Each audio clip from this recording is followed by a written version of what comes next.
وقال الشيطان لما قضي الأمر إن الله وعدكم وعد الحق ووعدتكم فأخلفتكم وما كان لي عليكم من سلطان إلا أن دعوتكم فاستجبتم لي.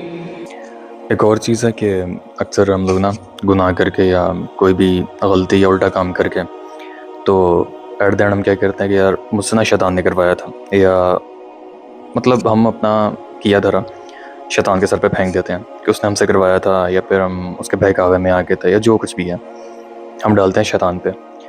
تو اب قرآن اس بارے میں کیا کہتا ہے اور اللہ اس بارے میں کیا کہتا ہے، اور ایٹ دا اینڈ شیطان انسان سے کیا کہے گا کہ جس کے سر پہ ہم سارے گناہ ڈال دیتے ہیں. تو اس چیز کو ذرا دیکھ لیتے ہیں. تو قرآن میں یہ چیز یوں بیان کی گئی ہے، وہ کہے گا شیطان قیامت کے دن جب کہ سب کا فیصلہ ہو چکے گا، یعنی جنتی جنت میں پہنچ گئے، جہنمی جہنم میں چلے گئے، اللہ کی طرف سے فیصلے ہو گئے، تو اس کے بعد شیطان بھی اپنے ماننے والوں سے خطاب کرے گا، دیکھو بے شک اللہ تعالیٰ نے جو وعدہ تم سے کیا تھا دنیا میں وہ تو تھا سچا وعدہ. کیا وعدہ تھا؟ کہ جو میرے نبیوں کی پیروی کرے گا میں اسے ہمیشہ کی جنت میں داخل کروں گا، اور جو انبیاء کی نافرمانی کرے گا اس کا ٹھکانہ جہنم کی آگ ہونے والی ہے. تو شیطان کہے گا اب تو حق واضح ہو چکا ہے، بے شک جو اللہ نے تم سے وعدہ کیا تھا وہ پورا کر دیا. جو جنتیوں کے حق میں وعدہ تھا، اہل ایمان کے حق میں وعدہ تھا، وہ بھی سچ ثابت ہو گیا، اور جو جہنمیوں کے لیے اہل کفر کے لیے وعدہ کیا تھا وہ بھی پورا ہو گیا. اور جو میں نے تم سے وعدہ کیا تھا تو میں اپنے وعدے کی خلاف ورزی کرتا ہوں. یعنی میں نے وعدہ کیا تھا کہ دنیا میں لمبی امیدیں دلائی تھیں. ایک تو ڈائریکٹ وہ لوگ ہیں جو شیطان کی عبادت کرتے ہیں، ایک وہ ہیں جو اہل ایمان میں سے ہوں گے یا اللہ کے ماننے والوں میں سے ہوں گے، ان کو بھی شیطان لمبی امیدیں دلاتا ہے کہ کافی زندگی پڑی ہے، اللہ کے راستے پہ آ جاؤں گا ایک نہ ایک دن. اور یوں انسان دنیا سے اچانک چلا جاتا ہے اور اس کی زندگی میں وہ لمحہ نہیں آتا جب وہ واقعتاً اللہ تعالیٰ کا تابع فرمان ہو کر زندگی کو بسر کرے. تو شیطان جو ہے جھوٹے وعدے دلاتا. ایک اور وعدہ جو شیطان دلاتا ہے، اللہ تعالیٰ بڑا غفور و رحیم ہے، معاف کر دے گا. At the end of the day اس نے سب کچھ چھوڑ دینا ہے. دیکھو کوئی ماں اپنے بچے کو جہنم میں نہیں پھینک سکتی، تو یہ کیسے ہو سکتا ہے کہ اللہ تعالیٰ اپنے بندوں کو جہنم میں پھینکے؟ یہ تو اللہ تعالیٰ کی رحمت کے بھی خلاف ہے. یہ بھی شیطان نے جھوٹے وعدے دلائے ہیں، اور یہ اس لیے ہیں کیونکہ اس طرح کی کوئی تعلیم اللہ کی طرف سے اپنی کتابوں میں یا پیغمبروں کے ذریعے انسانیت تک نہیں پہنچائی گئی.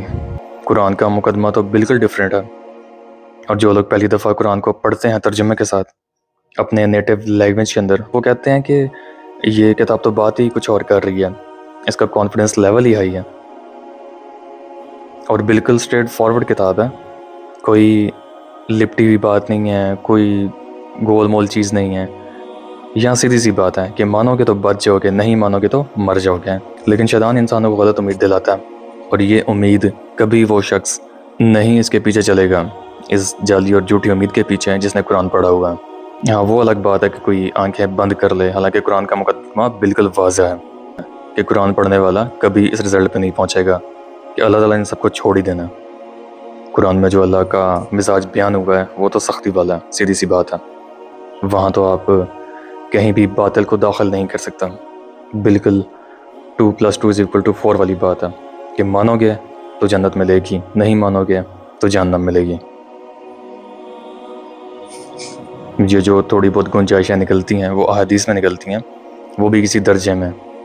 جو پبلک کے اندر دین چل رہا ہے وہ نہ قرآن میں ہے نہ حدیث کے اندر موجود ہے. تو یہ شیطان جو لمبی امیدیں دلاتا رہتا ہے، تو وہ شیطان کہے گا کہ میں نے تمہیں سے جو وعدہ کیا تھا وہ آج میں ٹروتھ ریویل کر رہا ہوں کہ میں تو مکر گیا. جب اللہ تعالیٰ نے قرآن میں فرمایا کہ اپنے قریبی رشتہ داروں کو ڈر سناؤ، نبی علیہ السلام نے ایک ایک رشتہ دار کو بلایا، اے نبی کے چچا عباس میرے مال سے جو لینا ہے لے لے، اگر اللہ کے حضور پکڑا گیا تو میں تیرے کچھ کام نہیں آؤں گا.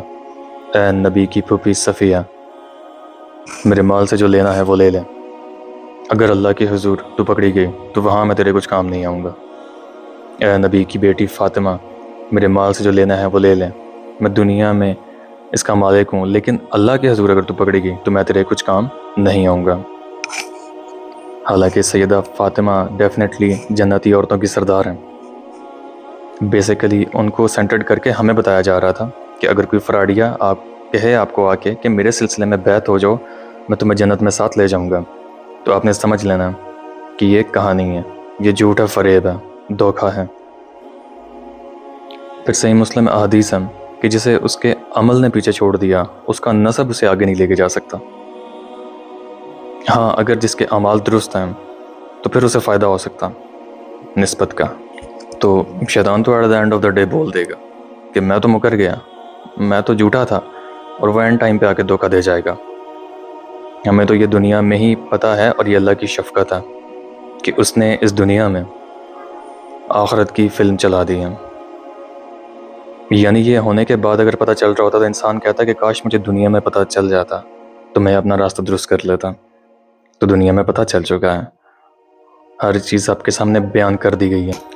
تو سمپل سی بات یہ ہے کہ خود کو اس طرح سے سہارا دینا یا خود کو سمجھانا کہ نماز نہیں پڑھوں گا یا میں کوئی گناہ کر رہا ہوں تو وہ مجھ سے شیطان کروا رہا ہے، تو اس میں میری کوئی غلطی نہیں ہے، تو یہ بات کلیئر اپنے ذہن سے نکال دیں کہ at the end of the day وہ مکر جائے گا ہر چیز سے، اور آپ تنہا رہ جاؤ گے وہاں پہ پھر کچھ کام نہیں آئے گا سوائے نیک اعمال کا۔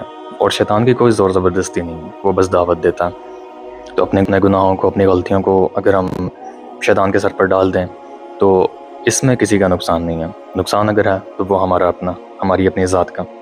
ہم یہاں پہ خود کو سیٹسفائی کر لیں گے کہ میں سویا رہ گیا، یہ مجھے نیند آ گئی، مجھے شیطان نے سلا دیا، یا جو بھی ہے وٹ ایور، ٹھیک ہے، میٹر نہیں کرتا۔ کیونکہ وہ ایٹ دا اینڈ مکر جائے گا، اور جو وعدہ اللہ کا ہے وہ سچا ہو کے رہے گا۔ تو اب ہم پہ ڈیپینڈ کرتا ہے کہ ہم صحیح راستے پہ جاتے ہیں یا پھر غلط راستے پہ جاتے ہیں، اور خود کو جھوٹی تسلیاں دیتے ہیں جیسے کہ شیطان ہمیں دلاتا اور دیتا ہے۔